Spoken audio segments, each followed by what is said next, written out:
অপমান করছেন। না না, আমি অপমান করছি না, আমি শুধু একটা কথা মনে করিয়ে দিতে চাইছি, সংসারের সত্যের স্থান সবার উপরে, আর সেই সত্যকে নৃশংসভাবে খুন করতে চাও অপরাধ, ভয়ঙ্কর অপরাধ। ঠাকুরপো, এটা বুঝি সংসার, শুধু সংসার নয় ছোট, শুধু সংসার নয়, নারীর পরকীর্ত এই স্বামীর ঘর। অতএব এই তীর্থক্ষেত্রে আমাকে পূজারিনী বেশে দেবতার পূজা করতে হবে। তাতে তোমার নারীত্বের মহিমা আরো উজ্জ্বল হয়ে উঠবে বৌমা। বড় বড় কথা বলতে হবে। এই কাকে কি বলছিস ছোট? বড়দের সঙ্গে এইভাবে কথা বলতে নেই রে ছোট। কার সঙ্গে আমি কিভাবে কথা বলবো সেই শিক্ষা দিচ্ছে আমার তোমার কাছ থেকে।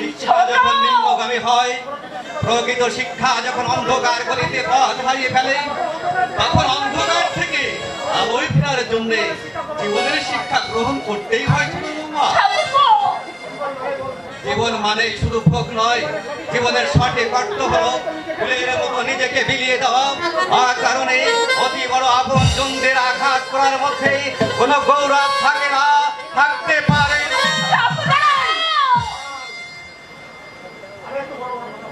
অনেক তো বড় বড় কথা বললেন, এবার আমার একটা প্রশ্নের উত্তর দিন। বলেন, মাসের শেষে কত টাকা লাগবে? আমি আপনি নিজের অক্ষমতা থাকতে অপরের কাছে প্রশ্ন করতে আপনার লজ্জা করে না? শ্রমিক হয়ে আপনি নিজেকে অনেক বড় ভাবতে পারেন, আমি কিন্তু আপনাকে মানুষ বলে। চুপ কর ছোট, চুপ কর। কেন চুপ করছি?